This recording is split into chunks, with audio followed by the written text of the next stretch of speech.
In what became the most extraordinary tale in Suncrest Valley's history, a cartel's brazen attempt at territorial expansion led to an unprecedented transformation that would echo through generations.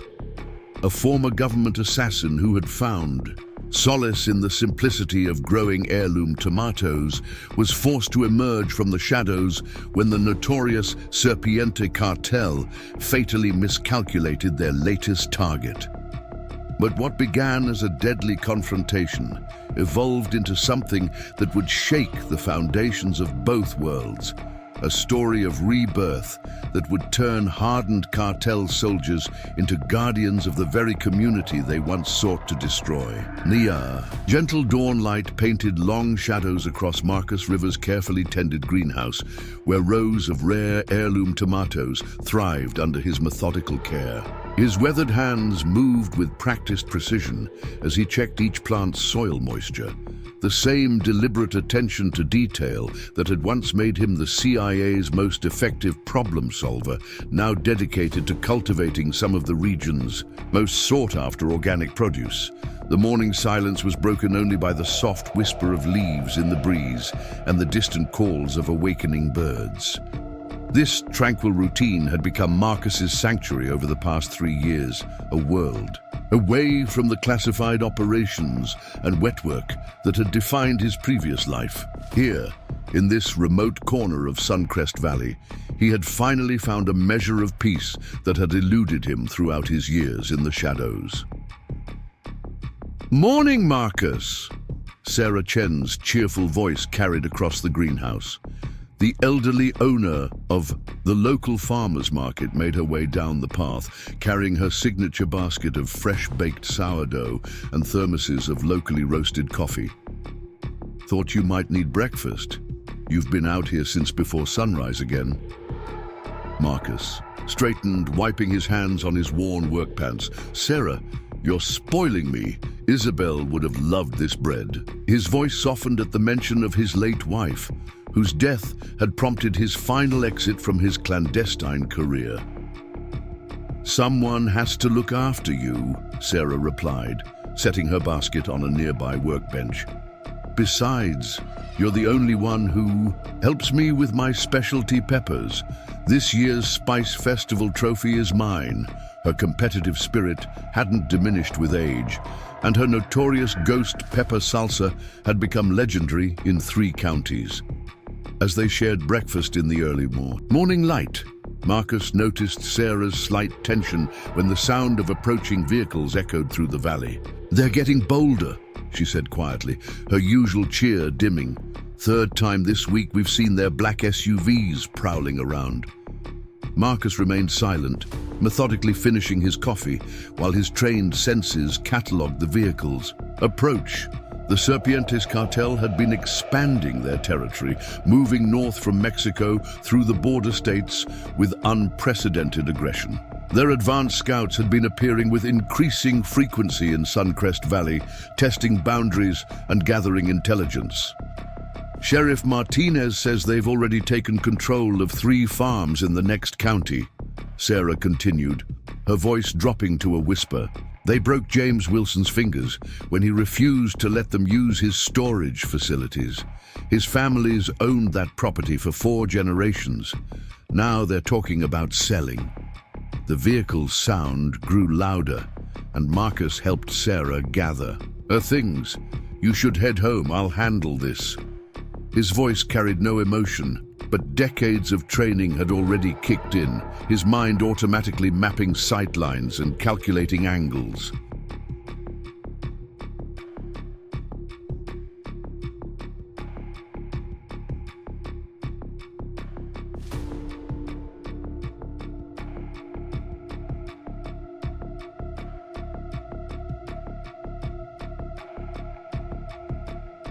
"Marcus Rivers, don't you dare let those thugs intimidate you," Sarah warned, but hurried toward her car with practiced urgency. She'd barely pulled away when 3 black SUVs with tinted windows rolled up the dirt road to Rivers Farm, their pristine finish out of place against the rustic backdrop. Alejandro La Víbora Ramirez stepped out of the lead vehicle, his expensive suit and silver rings marking him as someone who commanded respect through fear.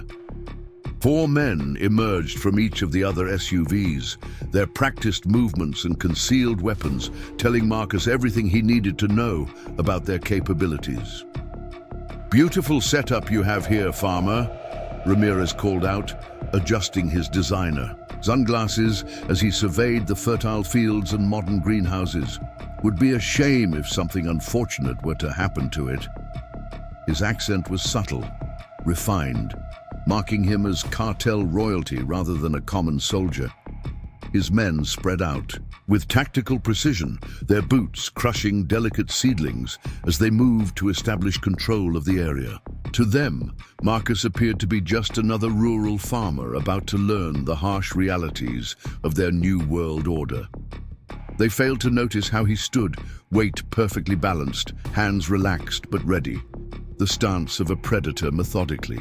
Assessing threats, 10,000 a month ensures your charming farm remains productive, Ramirez continued, pulling off his sunglasses with manicured fingers. Otherwise, he gestured to one of his men, who casually knocked over a rack of Sarah's prized pepper plants. Accidents happen. Those were Sarah's competition peppers, Marcus said softly. His voice carried no obvious threat, but something in his tone made 2 of the more experienced cartel soldiers exchange uncertain glances. Ramirez, absorbed in his own sense of power, missed the warning signs entirely. "Ah, the old woman's plants? Perhaps we should pay her a visit too. I hear her ghost pepper. Salsa is quite remarkable." Ramirez's smile didn't reach his eyes as he stepped closer, invading Marcus's space in a calculated show of dominance. "Last chance to leave peacefully," Marcus stated quietly. "After that, things get complicated."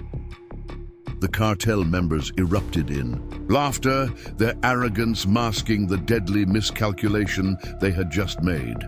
Ramirez's face hardened as he nodded to his most imposing enforcer. "Teach our farming friend here what happens when people don't respect the Serpient's generosity."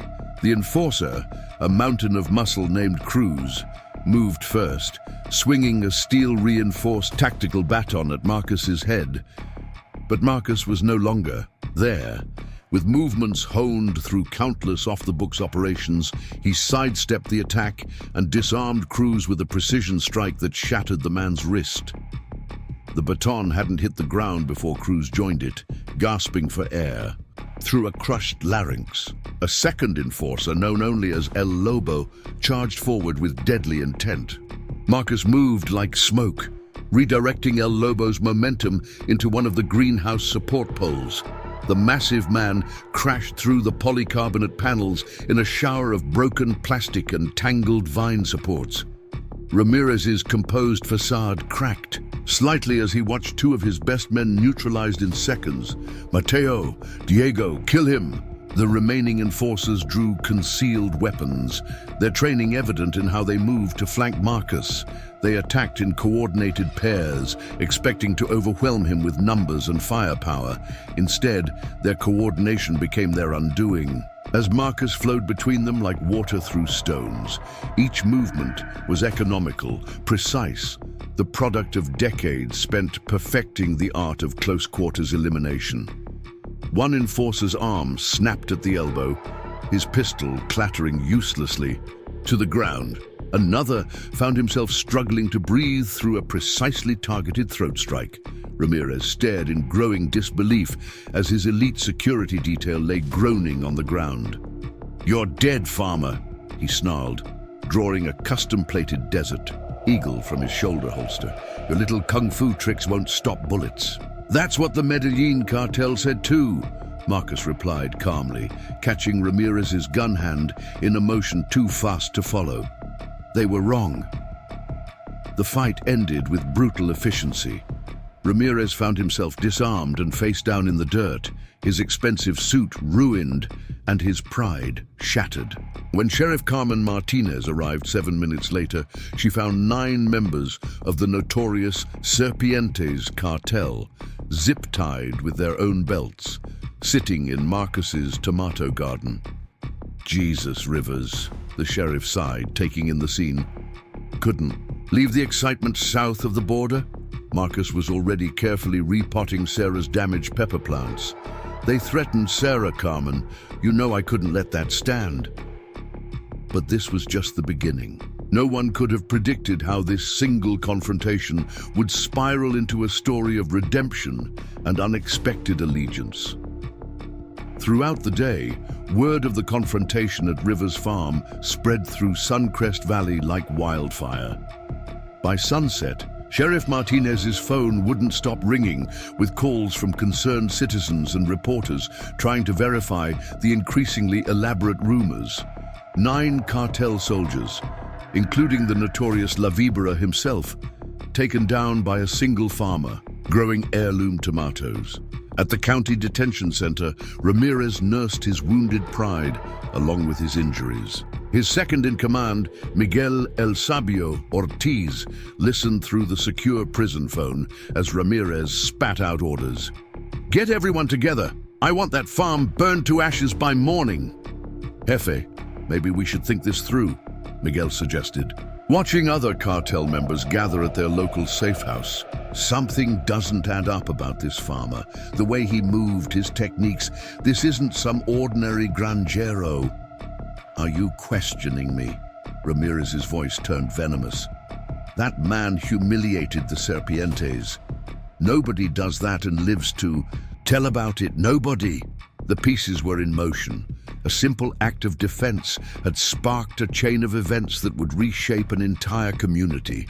But first, blood would be spilled, trust would be broken, and unlikely alliances would form in the most unexpected places. The real battle for Suncrest Valley was about to begin. Meanwhile, at Rivers Farm, Deputy Lisa Torres photographed the scene while Marcus cleaned up the mess from the fight. "Mr. Rivers, you need to accept protection.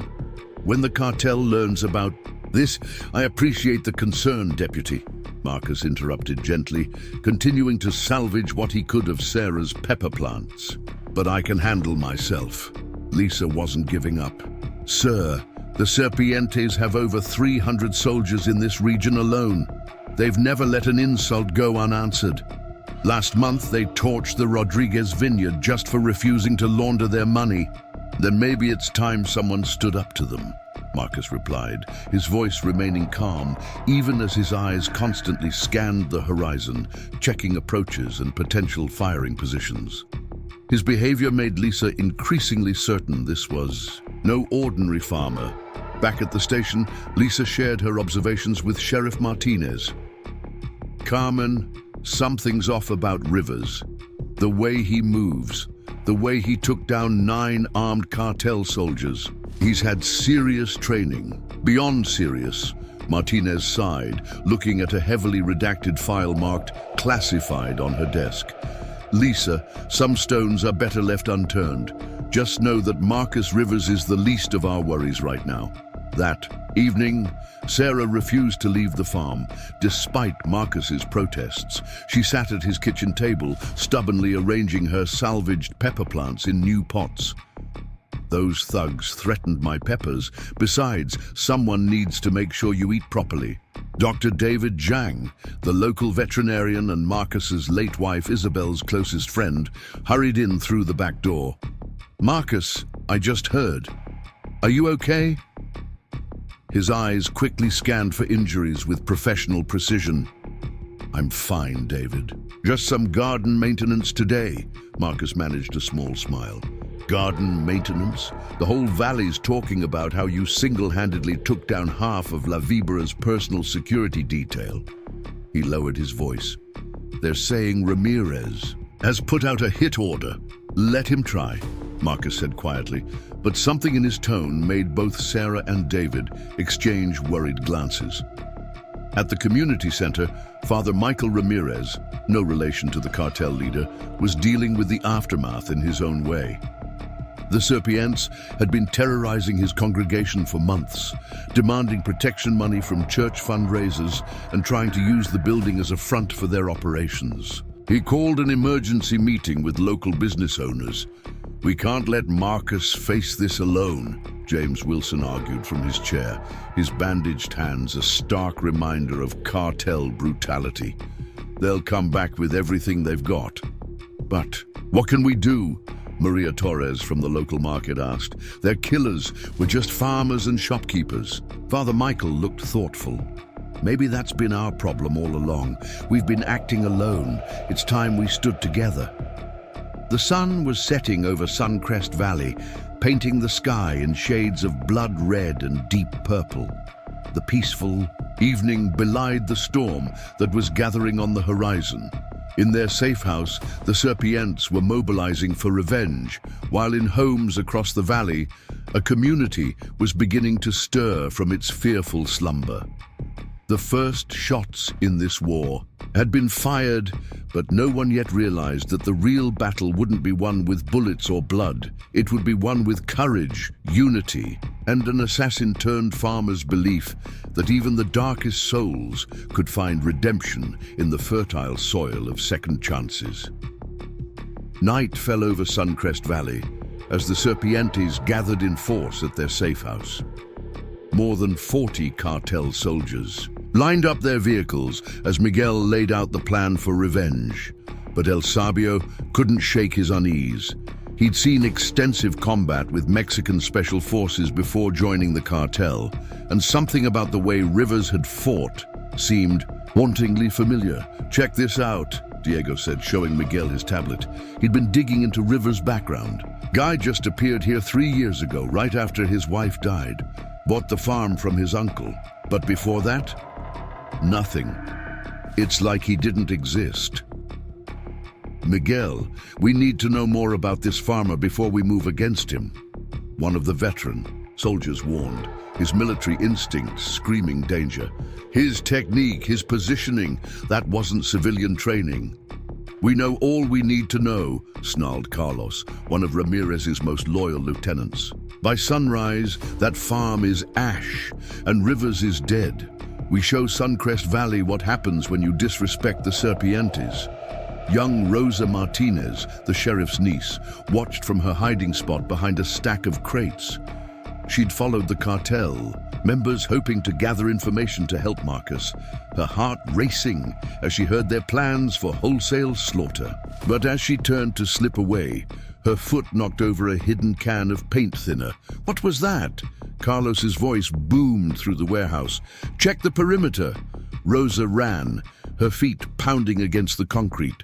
Behind her, vehicles roared to life, their headlights cutting through the darkness. The girl knew these back streets well. She'd grown up playing in them. But the cartel's vehicles were faster, more numerous. They were closing in from multiple directions. Just when Rosa thought she was trapped, a dark pickup truck appeared from a side alley. The passenger door flew open. "Get in!" Marcus commanded. Rosa dove into the truck as Marcus executed a perfect reverse 180, throwing up a cloud of dust that blinded their pursuers. In the rearview mirror, Rosa watched the frustrated cartel vehicles pull up short, unable to match the precision driving. "How did you know?" she gasped, her heart still racing. Carmen called, "Said you were acting suspicious at dinner." Marcus's voice was calm, but his eyes never stopped checking the mirrors. "That was brave what you did, Rosa. Stupid, but brave." "They're coming tonight," Rosa blurted out. "All of them. They're going to burn everything. They have explosives, automatic weapons." Marcus nodded, unsurprised. "I know. That's why I need you to help me get everyone to safety." The truck turned toward town, where lights were starting to come on as word spread of the impending confrontation. Suncrest Valley was about to experience a night that would change everything. The question wasn't whether the Serpientes would attack, but whether one former government assassin could protect an entire community from their vengeance. And unknown to everyone, this night would set in motion events that would either tear Suncrest Valley apart or forge it into something stronger than anyone could imagine. The real battle wasn't just about protecting a farm, it was about saving the soul of a community. And in the hours to come, both predator and prey, would learn lessons about strength, redemption, and the true meaning of brotherhood that would echo through generations. The old church basement hummed with nervous energy as Marcus addressed the gathered townspeople. Sheriff Martinez stood by the door, her deputies strategically positioned around the building. Outside, the distant sound of high-performance engines grew steadily louder. "Everyone stays here until it's over," Marcus instructed, his voice carrying the quiet authority that made people listen. "Sheriff Martinez and Deputy Torres will keep you safe." "But it's your farm they're coming to burn," James Wilson protested, holding up his bandaged hands. "Everything you've worked for. Buildings can be rebuilt," Marcus replied simply. "Lives can't." His eyes met Sarah's determined gaze. "No arguments, Sarah, you too." "The hell with that," Sarah declared, standing up. "Isabel would never forgive me if I let you face this alone. Besides, I've got a fresh batch of salsa brewing." "In your kitchen." A ghost of a smile crossed Marcus's face. "The salsa can wait." "That salsa isn't for you," Sarah said firmly. "After a good fight, even the worst people need a moment to think. Sometimes the best way to end a war is with a bowl of spicy salsa and a willing ear." The stage was set. As Marcus stepped out into the darkness, no one could have predicted how this night would transform not just Suncrest Valley, but the very nature of redemption itself. Outside, Sheriff Martinez pulled Marcus aside. "You sure about this? I can have state tactical teams here in an hour." "An hour is too long," Marcus replied, checking his watch. "And this needs to end tonight, Carmen. These people have lived in fear long enough." The sheriff nodded reluctantly. "You know, when you moved here, I thought you were done with all this." "So? Oh, did I?" Marcus looked up at the darkening sky. "Sometimes we don't choose our battles, they choose us." Back at Rivers Farm, Marcus worked quickly and methodically. To any observer, his preparations might have seemed strange. He wasn't boarding up windows or setting up obvious defenses. Instead, he was strategically positioning irrigation equipment, adjusting greenhouse panels, and setting up work lights in seemingly random patterns. Every movement was precise, calculated, the same attention to detail that had once made him. The CIA's most effective operative now turned to a different kind of mission. Meanwhile, the Serpientes gathered at their staging area. Carlos paced in front of his assembled force, 50 Cartel soldiers strong, the largest gathering of the organization's military arm in the region's history. "This ends tonight." Carlos's voice carried over the rumbling engines.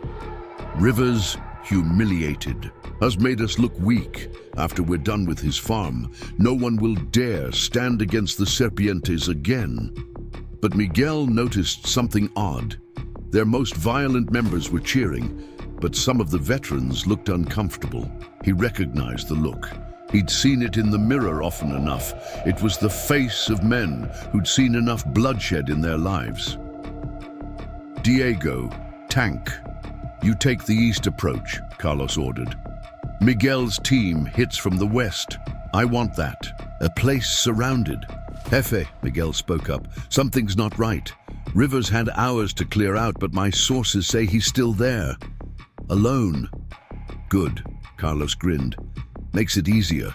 "No," Miguel insisted, his military instinct screaming danger. "It makes it suspicious. No normal farmer stays to face 50 armed men alone." Carlos's hand shot to his pistol. "You questioning me again?" "I'm trying to keep us alive," Miguel shot back. "I served Carlos. The way Rivers moved, the way he set us up, he's not just some farmer."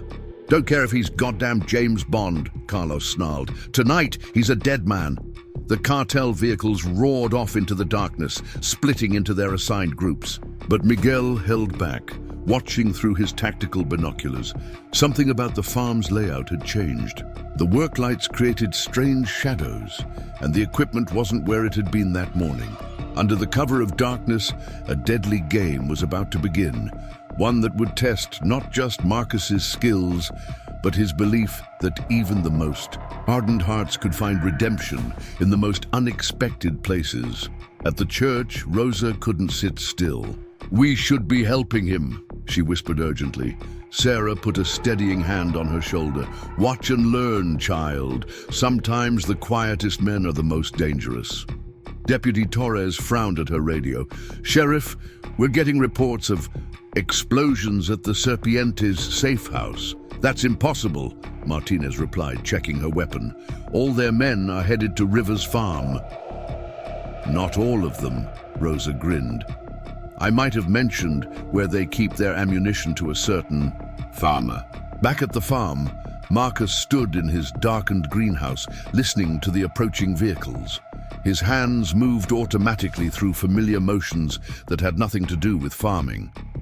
The muscle memory from his years as a covert operative had never left him. If anything, it had grown sharper with the peace he'd found. The first wave of cartel vehicles hit the irrigation pipes he'd strategically repositioned. Their tires lost traction in the muddy soil, sliding into carefully planned positions. The work lights, positioned to create overlapping blind spots, destroyed their night vision while leaving deep shadows where Marcus could move unseen. "Spread out!" Carlos's voice carried over the confusion. "Find him!" But Marcus was already moving, a shadow among shadows. One by one, cartel soldiers found themselves disarmed and disabled by an opponent they couldn't see. Years of clandestine operations, merged with intimate knowledge of the farm's layout, created a lethal combination. "He's picking us apart!" Someone shouted into their radio. Miguel, watching from the road, saw the pattern emerging. "Son of a... He's using advanced infiltration tactics. This guy's Black Ops." Carlos, enraged, grabbed an incendiary device. "Burn it! Burn it all!" But when he tried to ignite the fuse, he found the device had been filled with water. All their ammunition and explosives had been destroyed in the safe house explosion. "Looking for this?" Marcus's voice came from the darkness as he held up a detonator. "Never leave your supplies unguarded. Basic tradecraft." Carlos spun around, firing his pistol blindly. The shots went wide, and suddenly Marcus was there, disarming him with practiced ease. Carlos found himself face down in the mud, his arm locked behind him in an unbreakable hold. "You know what your biggest mistake was?" Marcus asked quietly. "Not the extortion, not threatening my farm. It was threatening Sarah. She makes salsa for the Veterans Hospital every week. Some of your own men's families probably had it." The fight was over in less than 30 minutes. When Sheriff Martinez arrived, she found 40 cartel soldiers zip-tied and sitting quietly in the greenhouse. Some were nursing injuries, but none were seriously hurt. Another 10 had fled into the night, but it was what happened next that would truly change Suncrest Valley forever. Inside the warmly lit greenhouse, the captured cartel members sat in an odd silence. The fight drained from them. The smell of fresh coffee and Sarah's legendary salsa mingled with motor oil and fertilizer. Marcus moved among them not as a captor, but as something else entirely, checking their injuries, offering water, and most surprisingly, asking questions. "You served with Mexican Special Forces," Marcus said to one of the younger members, noticing his distinctive combat stance. "GAFE unit?" "2 tours," the soldier muttered, then looked up sharply. "How did you..." "The way you moved during the fight. GAFE has a distinctive close-quarters style." Marcus handed him a bottle of water. "Tampico, Monterrey." Similar conversations sparked around the greenhouse as Marcus identified more veterans among the captured cartel members. 15 in total, including Miguel, who watched the exchanges with growing understanding.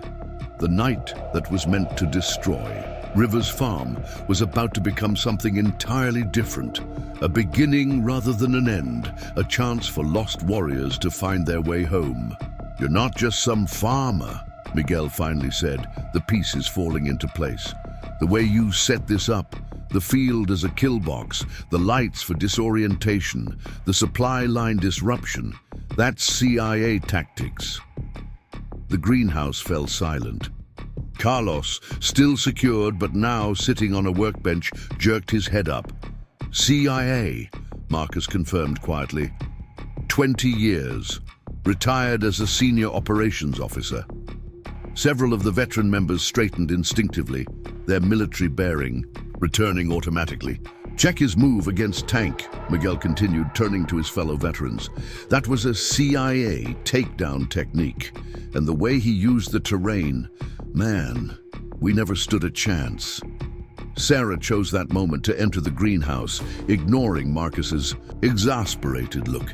She carried a large pot of her famous ghost pepper salsa and a basket of fresh tortilla chips. Well, if you boys are done trying to burn down my friend's farm, I brought something to clear your sinuses. The absurdity of the moment, a grandmother offering spicy salsa to captured cartel members, broke the tension. A few soldiers actually laughed while others looked bewildered at the unexpected hospitality. Sarah, Marcus started. Hush now, she cut him off. Isabel always said you'd forget to eat if someone didn't remind you. She began distributing paper plates and napkins. Besides, my nephew tells me some of these boys are veterans. No veteran goes hungry on my watch. The mention of her nephew made several cartel members shift uncomfortably, remembering chasing Rosa earlier. But Sarah acted as if she was serving snacks at a church social. Mrs. Chen, one of the veteran soldiers, spoke up. We're sorry about earlier.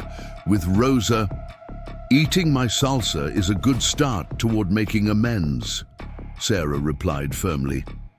Now, who's brave enough to try the extra spicy batch? Sheriff Martinez arrived to find an almost surreal scene. Captured cartel members eating salsa and chips while Marcus and Miguel discussed shared experiences in various global hotspots. Carmen, Marcus called her over. I think we might have a solution that doesn't involve filling up your jail cells. I'm listening. Marcus gestured to the veterans among the group. These men aren't criminals at heart. They're warriors who lost their way, found the wrong kind of brotherhood. Miguel nodded slowly. The Serpientes. It was supposed to be about protecting our people, our communities. Somewhere along the way, under leaders like Carlos, it became about power and fear. That true? Martinez asked the group. One by one, the veteran cartel members nodded. Even some of the non-veterans looked thoughtful, paper plates of salsa in their hands. The night wind whispered through the greenhouse, carrying the scent of tomato vines and possibility. A transformation was beginning, one that would reshape not just Suncrest Valley, but the very nature of redemption itself.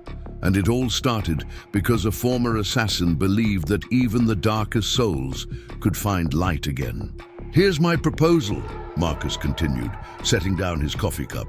Those who want to change, who want to find a better path, I'm offering you a chance. The farm needs help, but more importantly, I know other veterans who need help.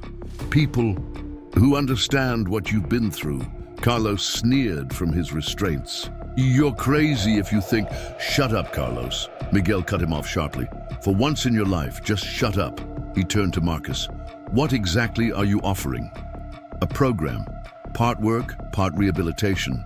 The VA's been asking me to start something anyway. You help rebuild what you tried to destroy tonight. Learn sustainable farming skills, get some counseling, and maybe find a better way to use your training and brotherhood. Deputy Torres, who had been quietly observing, spoke up. Sheriff, we could make it part of a rehabilitation program, alternative sentencing. Those who complete it get clean records. Martinez nodded thoughtfully. And those who don't, I'm in, said the young Gayfe veteran immediately. Others began nodding, the idea of redemption taking root in soil fertilized by Sarah's hospitality and Marcus's quiet understanding. You're all weak, Carlos tried to stand but couldn't with his hands secured. The Serpientes aren't some therapy group. No, Miguel agreed, standing taller.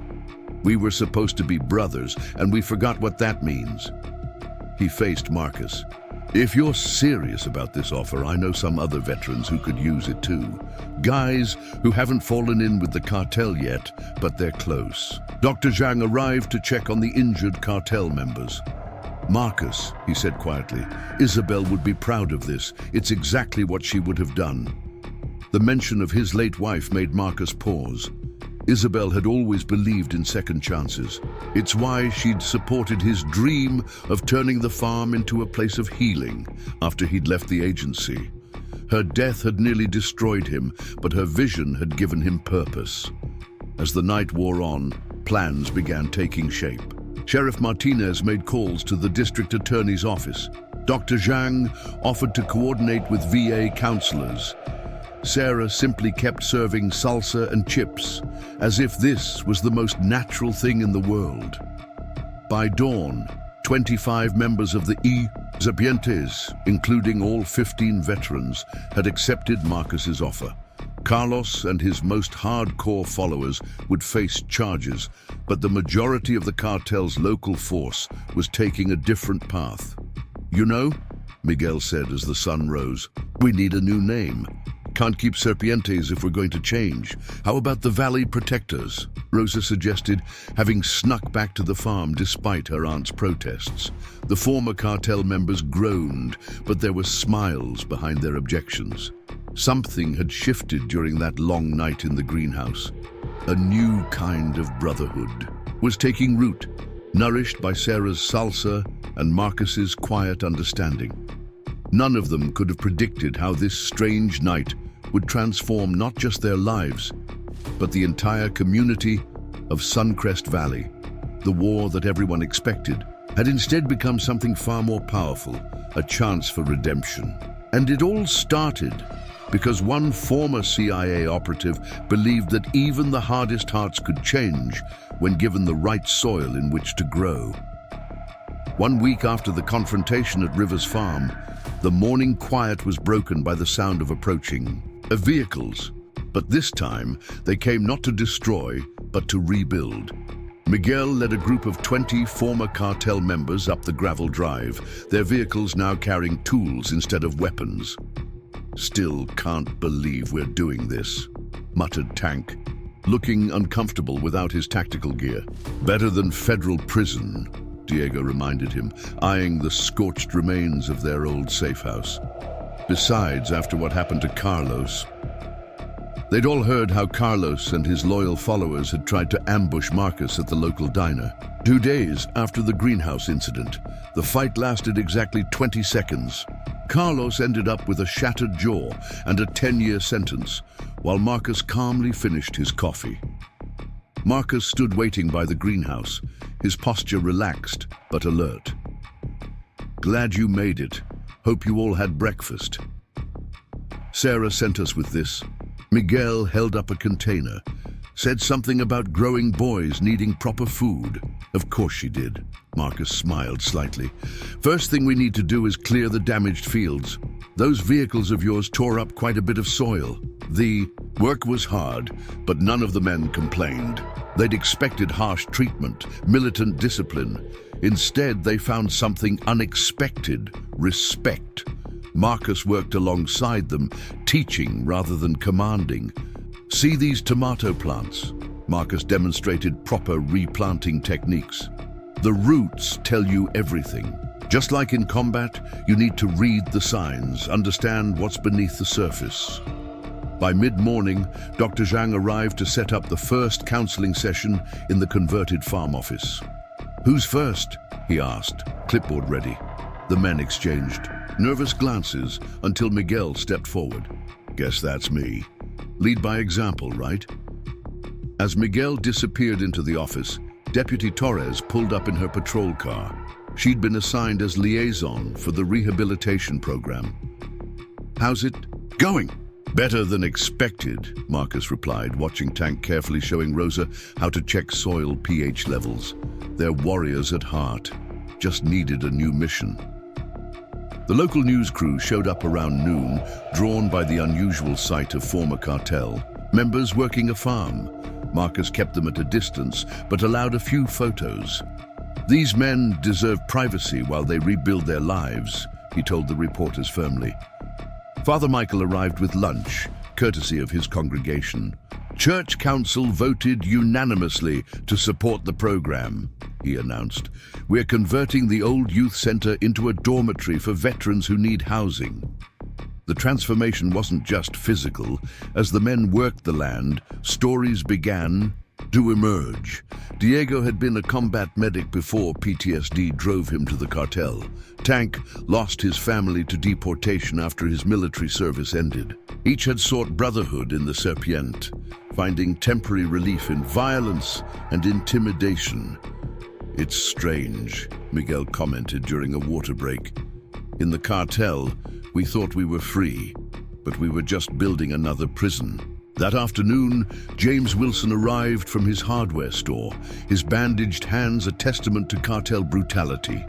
Everyone tensed, remembering they were the ones who'd threatened him, but James just wheeled himself up to Tank. "Here you used to. Be a mechanic," he said gruffly. "My delivery truck's been making a noise. Want to take a look?" More community members began stopping by. Maria Torres, whose restaurant had once been targeted for money laundering by the Serpientes, brought homemade enchiladas. "My grandmother always said hungry men can't think straight," she declared, setting up an impromptu feast in the greenhouse. The former cartel members were bewildered by the acceptance. They'd expected hatred, fear, not homemade food and job offers. "Why are they doing this?" Diego asked Marcus quietly. "Because that's what community means," Marcus replied. "When I came back from my last operation, this town helped me heal. Now it's your turn." As evening approached, Sarah arrived with more food, accompanied by Helen Martinez, the sheriff's wife. "Ladies Auxiliary wants to help," Helen announced. "We're organizing a fundraiser for the veteran housing program." "Never thought I'd see the day," Sheriff Martinez commented, watching her wife chat with former cartel members about her famous tres leches cake. "You sure about all this, Marcus? These men threatened to burn down half the valley just last week." "They're not bad men, Carmen." Marcus paused, remembering his own struggles after leaving the CIA. "Sometimes the hardest part of war is coming home." The sheriff nodded thoughtfully. "Carlos's trial starts next week. His hardcore followers are looking at serious time, but the DA's agreed to alternative sentencing for anyone who completes your program." As the sun set, the men prepared to leave. They'd accomplished more in one day than any of them expected. The damaged fields were cleared, new seedlings planted, and the first counseling sessions completed. "Same time tomorrow?" Miguel asked, wiping sweat from his face. "Be here at dawn," Marcus confirmed. "And Miguel, tell the others, the ones still on the fence, doors open if they want help." That night, after everyone had gone, Marcus sat on his porch with Sarah, sharing coffee and watching the stars emerge. "Isabel would be so proud," Sarah said softly. "This was her dream too, wasn't it? Making the farm a place of healing?" Marcus nodded, looking out over the fields where former enemies had spent the day learning to create rather than destroy. "She always said everyone deserves a second chance." "Well," Sarah stood, gathering her empty container, "I'd say you're off to a good start. Those boys remind me of you when you first came home, lost, angry, needing purpose." "They're good men," Marcus said. "Just need someone to remind them of that." As Sarah drove away, Marcus checked his phone. 7 more former Serpientes members had texted asking to join the program, and James Wilson had sent a message about hiring 2 of them at his hardware store. The seeds of change had been planted. Now, they just needed time to grow. 2 weeks into the rehabilitation program, trouble arrived in the form of 20 black SUVs roaring into Suncrest Valley. The Azteca cartel, rivals of the Serpientes, had caught wind of the apparent weakness in the territory. Marcus was teaching a group of veterans about organic pest control when Miguel rode up fast to the farm. "We've got problems, big ones." "Aztecas?" Marcus asked calmly, though his eyes had already started scanning the horizon. "They're at Maria's restaurant right now, threatening Tank and Diego." Word got out about our change in management. At Maria's restaurant, Tank and Diego were facing down the Aztecas' leader, a ruthless man known as El Coyote. Both former serpientes had been working legitimate jobs there for a week. "Look at you two," El Coyote sneered, knocking over a display of fresh produce. Playing waiter, drawing honest paychecks, serpientes turned into garden snakes. "Leave it alone, Coyote," Tank warned. "We're done with that life. Nobody's done until we say they're done." El Coyote knocked over a cart of dishes. "Ramirez might be in jail, but you still owe us protection payments from his deals." Maria wheeled herself out of her kitchen, her legs still healing from a previous cartel encounter.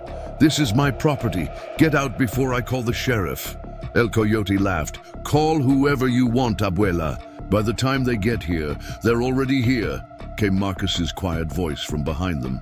The Aztecas turned to find Marcus standing there, accompanied by Sheriff Martinez and Deputy Torres.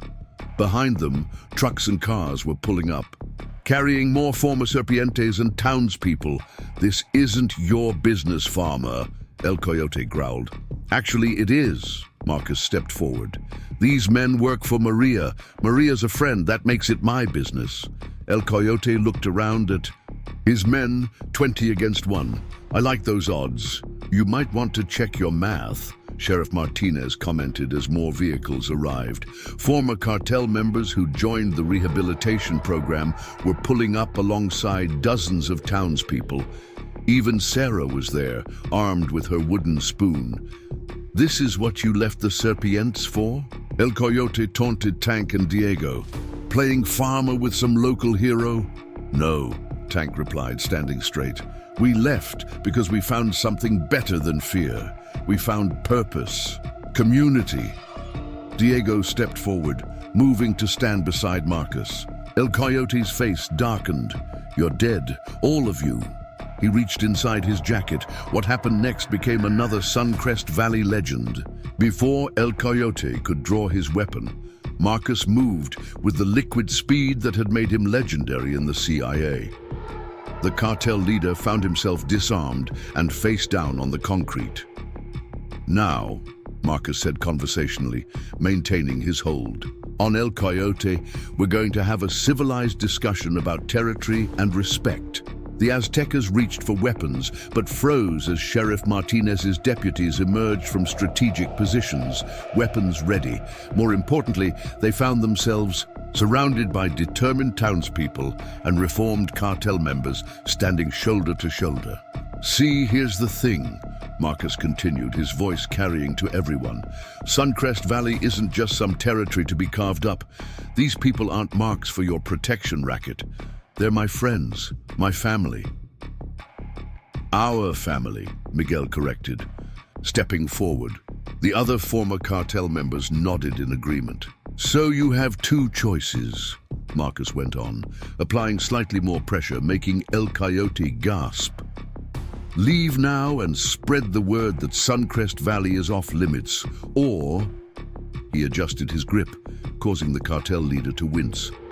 "We can continue this discussion at the sheriff's station. Your call."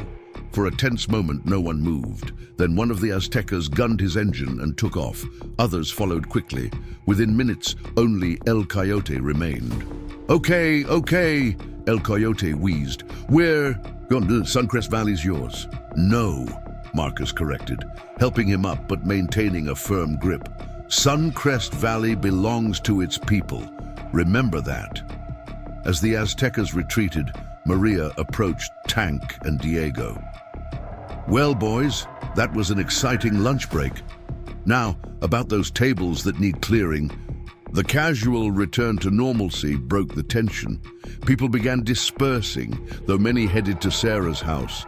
She'd announced an impromptu celebration dinner. That evening, the farm's greenhouse was packed.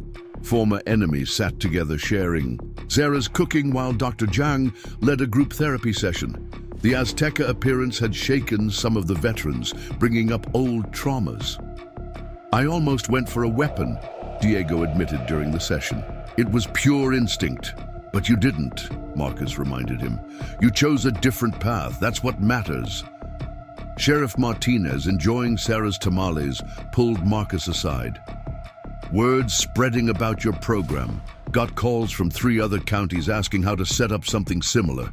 It's not my program, Marcus replied. It belongs to everyone here. These men, this town, they're doing the real work.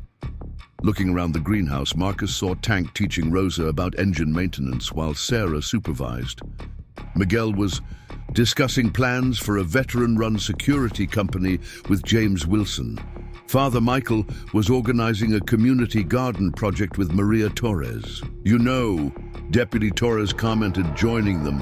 When you took down Carlos and the Serpientes, I thought that was impressive. But this, she gestured at the scene before them, this is the real victory. Late that night, after everyone had gone home, Marcus sat on his porch steps. The confrontation with the Aztecas had proven something important. The changes in these men were real. When tested, they'd chosen their new community over their old ways. Miguel appeared out of the darkness, taking a seat beside him. Hell of a day. Could have gone badly, Marcus acknowledged. But it didn't, because you showed us there's something worth fighting for besides ourselves. Miguel paused. The others wanted me to ask you something. We've been talking about a new name for our group. The next morning's gathering at Rivers Farm became a milestone. The former Cartel members had assembled in the greenhouse, which now served as their unofficial headquarters. Valley Guardians, Miguel announced. That's what we want to call ourselves. Marcus watched from the corner, seeing the pride in their faces as they discussed their new identity. The men had removed their old Cartel tattoos, replacing them with simple black armbands. No flashy symbols, Tank explained. No threatening imagery, just the words Valley Guardians and a tomato plant, because this valley gave us roots when we needed them most. Deputy Torres, present for the announcement, nodded approvingly. It's official then. I'll register it as a legitimate organization with the state. The transformation went beyond just names. Maria had hired 4 more veterans at her restaurant. The local school board was considering hiring some as security officers. Even James Wilson had taken on a few at his hardware store. Got a situation. Sheriff Martinez arrived looking concerned. Remember those 3 counties that asked about copying your program? They're sending people today. Lots of people. How many? 5 sheriff's departments, dozen social workers, VA representatives, and, Martinez hesitated, about 30 cartel members wanting to reform. Words spread about what you did with the Aztecas. James rubbed his temples. We barely have enough space for our current program. That's not all, Martinez continued. Media caught wind, national networks this time. As if on cue, they heard vehicles approaching. Looking out the greenhouse door, they saw a convoy of cars and trucks heading toward the farm. News vans brought up the rear, their satellite dishes visible from a distance. Well, Sarah appeared, with her basket of enchiladas. Good thing I made extra. The next few hours were chaos. Law enforcement officials from neighboring counties wanted to know about security protocols. Social workers asked about counseling methods. VA reps discussed funding options, and the media wanted to film everything. But it was the arrival of the other cartel members that proved most interesting. They came from different organizations, some rivals, some allies of the former Serpientes. All had heard about Suncrest Valley's transformation and wanted the same chance. It's like you said, Miguel told Marcus, as they watched the new arrivals. Warriors who lost their way, just needed someone to show them another path. Marcus gathered everyone in the main field. The crowd had swollen to over 100 people. Officials, media, curious townspeople, and former cartel members all mixed together. Let me be clear, Marcus addressed them. This isn't a quick fix or an easy way out of legal troubles. What we're doing here is hard work. It's about rebuilding not just farms or businesses, but lives. He gestured to the Valley Guardians. These men chose to change. They work every day to earn back trust. They face their traumas in therapy. They learn new skills. They help their community. If you're not ready for that commitment, there's the road. Nobody left, Marcus continued.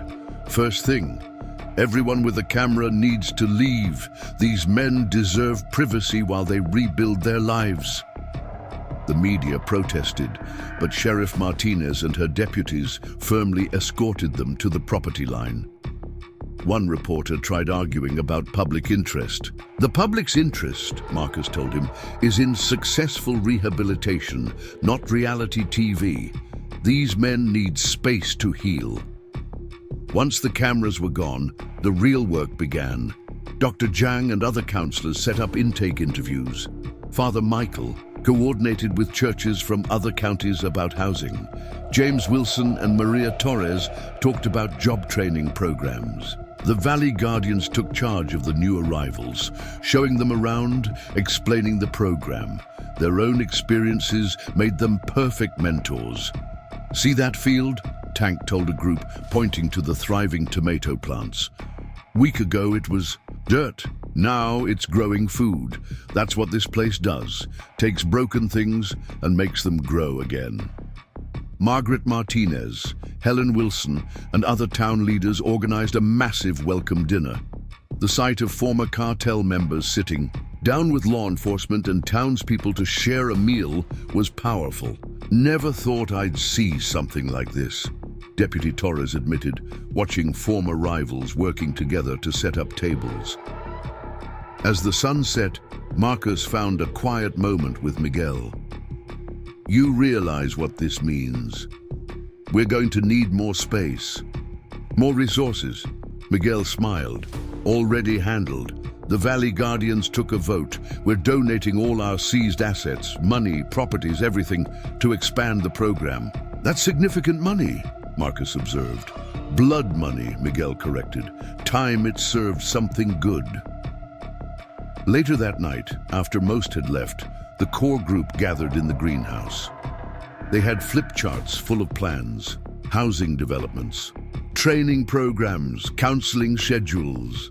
"It's growing beyond just us," Diego said, looking at the plans. "That's the point," Marcus replied. "Every person we help becomes someone who can help others."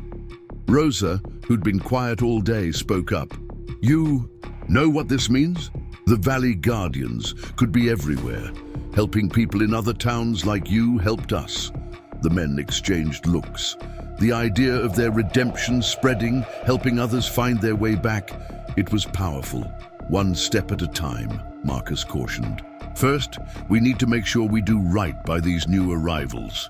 Sarah brought out one last batch of enchiladas. "Well, better get started then.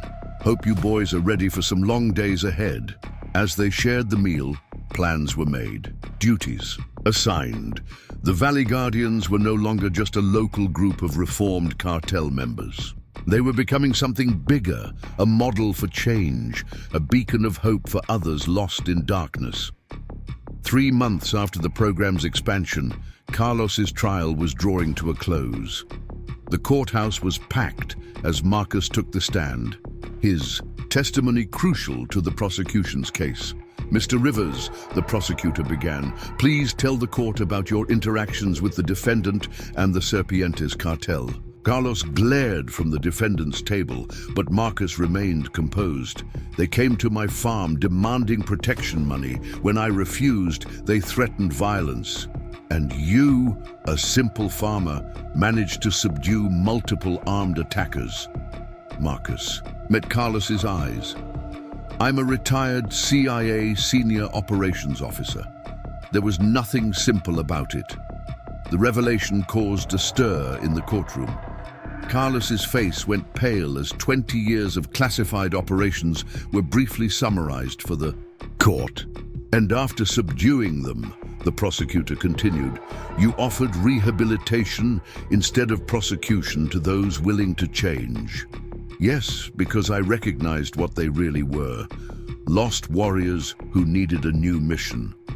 Carlos's lawyer tried, challenging Marcus's testimony, but footage from multiple phones showed exactly what happened that night. When asked about the Azteca incident, Marcus simply stated they chose to leave peacefully.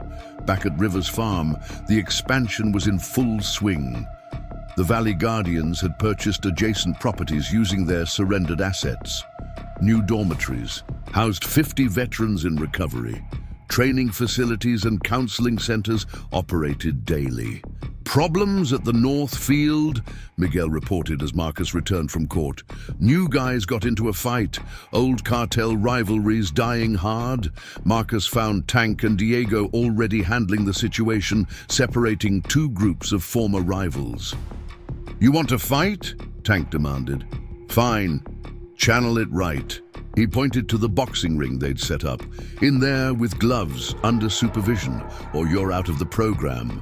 The men looked sheepish. One spoke up. "They killed my friend 2 years ago." "And how many of their friends did you kill?" Diego asked quietly. "We've all got blood on our hands. Question is, are you here to add more or to wash it off?" The tension broke slowly. The group separated, heading to different work assignments. "Good handling," Marcus told Tank and Diego. "You're getting better at this." "Learned from the best," Diego replied.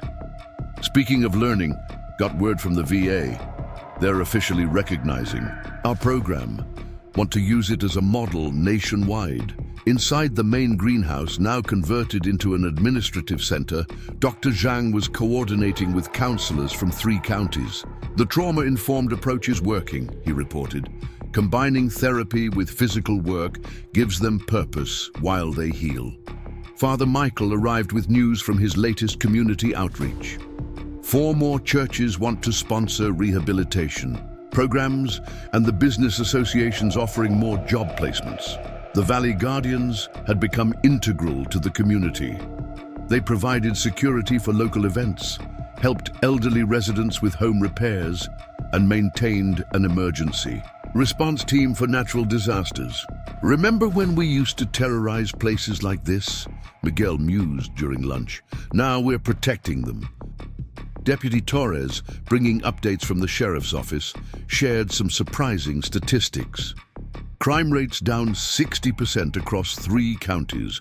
Other cartels either leaving or asking about rehabilitation. You're changing the whole region. But success brought new challenges.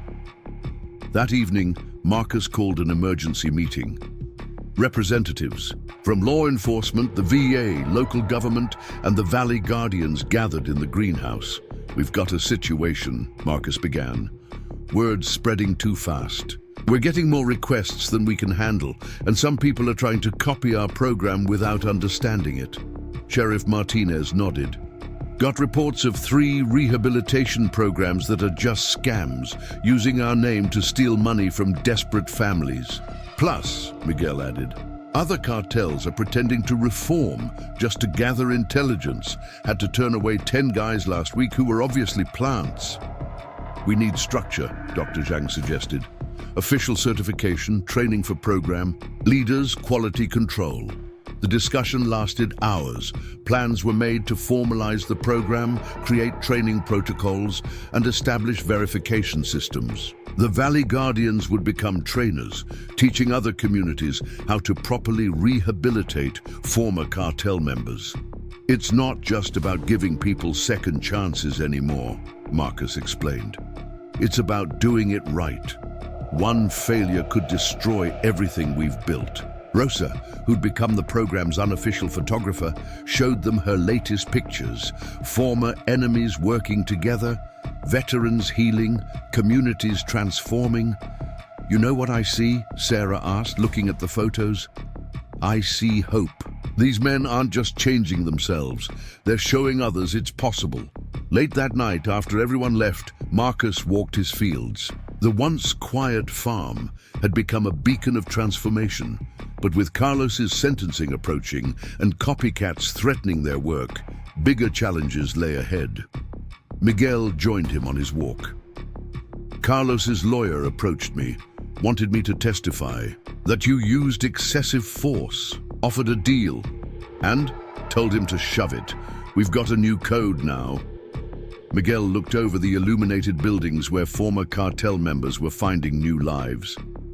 "Everything we built here It's bigger than Carlos, bigger than any of us. Marcus nodded, understanding. The small seed of change they'd planted had grown into something remarkable. Now they had to protect it, nurture it, and help it spread properly. Isabel would have loved this, Marcus said quietly. She always said, the farm could heal people. Never knew how right she was. Carlos Davidson's sentencing hearing changed everything. The courtroom fell silent as he stood for his final statement, but instead of showing remorse, his eyes blazed with hatred. You think this is over? Carlos snarled, turning to face Marcus. The Aztecas were just the beginning. I've got friends in darker places. They're coming for your little fairy tale farm. The judge sentenced him to 15 years, but the damage was done. His words sparked a chain of events that would test everything the Valley Guardians had built. 2 days later, Marcus found Miguel waiting in his office before dawn. We've got confirmation. Carlos wasn't bluffing. The Ghost Cartel is mobilizing. Marcus's expression hardened. The Ghost Cartel was no ordinary organization. They were a multinational syndicate with connections to terrorist groups and black market weapons dealers. How many? At least 100 heavily armed men, but that's not the worst part. Miguel handed over a file. They're targeting our other rehabilitation centers too, all at once. The Valley Guardians had successfully established 5 satellite programs in neighboring counties. Each center housed dozens of veterans trying to rebuild their lives. Sheriff Martinez called an emergency meeting. Law enforcement representatives from 6 counties crowded into the greenhouse alongside Valley Guardian leaders. Intel suggests coordinated attacks, Martinez reported. They want to destroy everything you've built, show everyone that rehabilitation is a fool's dream. Let them come, Tank growled, but Marcus raised a hand. This isn't about fighting, Marcus said. It's about protecting what we've built. These men trusted us with their second chances. We won't let them down. Dr. Zhang spoke. We have 87 veterans in active rehabilitation across all centers. Many are still dealing with PTSD. A violent confrontation could undo months of therapy, not to mention the community support we'd lose if this turns into a war. Deputy Torres added her concerns about civilian casualties and property damage. Marcus studied the map they'd spread across the table, his CIA training kicking in. We need to evacuate the satellite centers. Bring everyone here. That's over 200 people, counting staff and families, Father Michael noted. Where will we put them? The church camp, Sarah suggested from the doorway. Everyone turned. No one had heard her arrive. It's empty this season. Plenty of cabins, good security setup. My construction crews can fortify it, James Wilson offered. Got lumber and materials ready to go. The Valley Guardians moved with military precision. Within hours, convoys of trucks were discreetly relocating rehabilitation program members. Local businesses provided supplies. Community members opened their homes. Marcus coordinated from the farm, which had become their command center. He watched as former enemies worked together, helping families evacuate, securing properties, establishing communication networks. Never thought I'd see Lobos and Aztecas working together, Diego commented, referring to 2 formerly rival cartels whose members had gone through rehabilitation. They're not Lobos or Aztecas anymore, Miguel replied. They're Valley Guardians now. By nightfall, the evacuation was complete. The church camp had been transformed into a fortified sanctuary. Local law enforcement established perimeters. The Valley Guardians set up patrol routes. But Marcus knew this was just the beginning. They'll try to draw us out, he told the leadership team. Make us look like the aggressors, turn the community against us. Already starting, Deputy Torres reported, checking her phone. Social. Media is lighting up with rumors. They're painting us as a rival cartel, saying we're the ones causing trouble. Marcus's eyes hardened with determination. Then it's time to show them who we really are. The next morning, the Valley Guardians, launched Operation Community Shield. Teams of reformed veterans wearing their new uniforms began providing free security for local businesses. Others helped elderly residents with home repairs. Medical teams offered free checkups in underserved areas. Local media covered their efforts. Testimonials poured in from families whose lives had been changed by the rehabilitation program.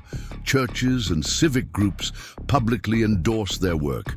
"See what you did?" Sarah told Marcus, watching the news coverage.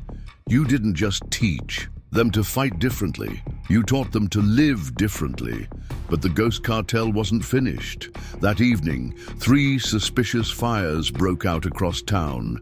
As first responders rushed to handle them, dark figures were spotted near the elementary school. The Valley Guardians were ready. Teams of reform veterans coordinating with police intercepted the would-be bombers before they could plant explosive devices. The attackers were caught on camera, proving the Ghost Cartel was targeting innocent civilians. "They're trying to terrorize the community," Sheriff Martinez said during their nightly briefing. "Make people too afraid to support us. Then we'll show them what real strength looks like," Marcus replied. That night, as thunder rolled across the valley, Marcus stood watch at the farm. The calm before the storm felt familiar. He'd experienced it many times during his CIA operations. Miguel joined him on patrol.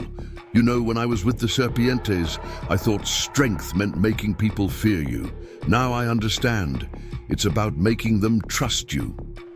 Lightning illuminated the valley, and with it, hundreds of headlights. Approaching from multiple directions, the Ghost Cartel had arrived. The storm was about to break, and with it would come their greatest test yet, not just of their ability to defend what they'd built, but of their commitment to transformation itself.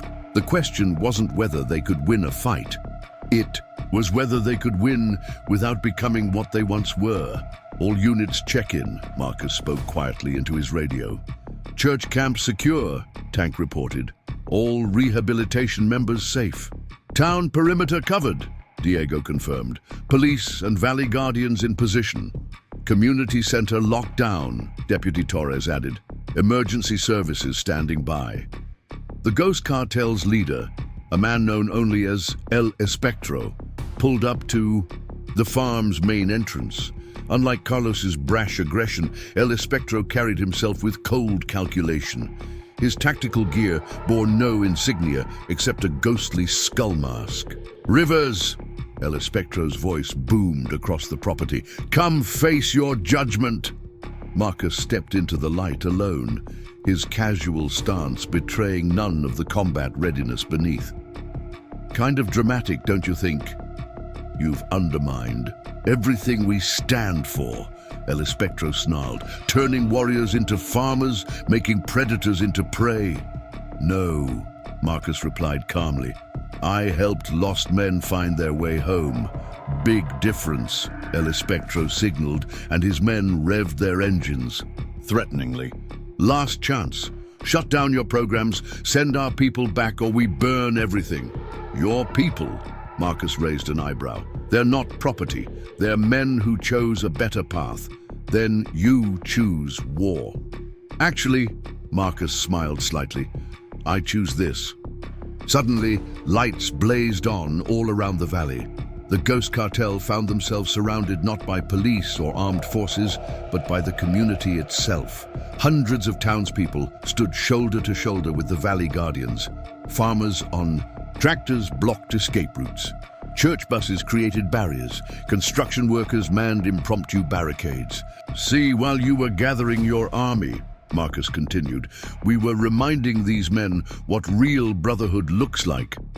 From within the Ghost Cartel's ranks, dozens of riders suddenly pulled away, removing their tactical gear to reveal Valley Guardian uniforms underneath. El Espectro's eyes widened behind his mask as he realized the truth. They'd infiltrated his own organization with rehabilitated members. "Your own people chose us," Miguel emerged from the shadows, "because we offer something you never could.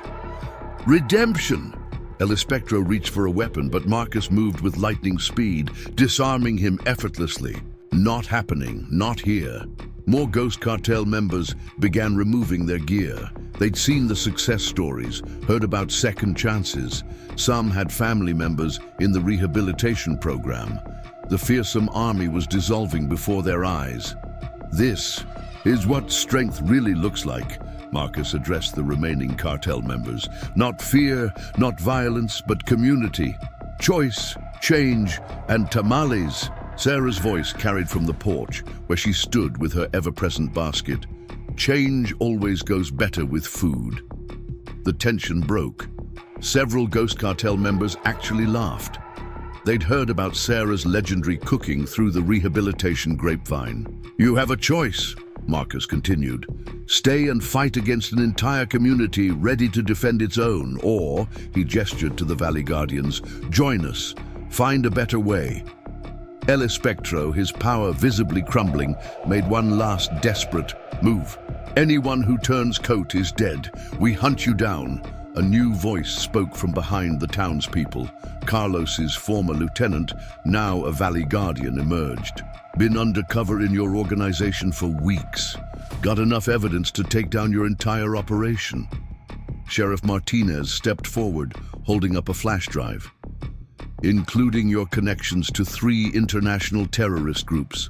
CIA's very interested. El Espectro's face went ashen behind his mask. More fighters began removing their gear, facing the truth that their old way of life was ending. Face it, Marcus said quietly. Your way is finished. The only question is whether you're smart enough to change with the times. What happened next would be talked about for years in Suncrest Valley. As dawn broke over the horizon, nearly 100 former Ghost Cartel members stood in line at the farm, turning in their weapons, signing up for rehabilitation. El Espectro and his few loyal followers were arrested without further incident, their criminal empire collapsing as evidence was revealed. Rosa, recording everything on her phone, captured the moment perfectly. Former enemies sharing Sarah's tamales, townspeople helping newcomers fill out registration forms. Valley Guardians welcoming their former rivals as brothers. This is crazy, Diego said, watching the scene. A year ago, we were terrorizing towns like this. Not terrorizing, Marcus corrected, transforming them, and ourselves in the process. Dr. Zhang, organizing initial counseling assessments, smiled. You know what this means? We're going to need a bigger farm. The morning sun rose over a changed valley. The night that was meant to destroy their work had instead validated it in the most powerful way possible. The Valley Guardians weren't just a rehabilitation program anymore. They were a movement. As news spread of what happened in Suncrest Valley, requests for help poured in from across the country. Law enforcement agencies, veterans groups, and communities struggling with cartel violence all wanted to learn from their success. We're going to need help, Marcus told the leadership team. We can't do this alone anymore. We were never alone, Sarah reminded him. That's the whole point. The Valley Guardians began developing training programs, sending teams to help other communities set up their own rehabilitation centers. But they never forgot their roots, the simple farm where it all started, and the belief that even the hardest hearts could change. You know what Isabel would say about all this? Marcus asked Sarah late that night. Sarah smiled, handing him a fresh cup of coffee. She'd say, you're just getting started. And she was right. The transformation of Suncrest Valley was just the beginning. A new chapter was unfolding, reaching far beyond their quiet corner of the world, proving that sometimes the greatest victories come not from defeating our enemies, but from turning them into allies. If you found this story of redemption and transformation inspiring, don't forget to subscribe. Hit that like button and ring the notification bell to stay updated on more incredible true stories of ordinary people doing extraordinary things. Share this video with someone who needs to be reminded that change is always possible and that it's never too late for a second chance. Coming up next week, a small-town doctor confronts a biker gang, unaware. They're about to discover his secret. Past as a combat medic, you won't want to miss it. Remember, sometimes the most powerful changes start with just one person believing in the possibility of transformation. See you in the next video.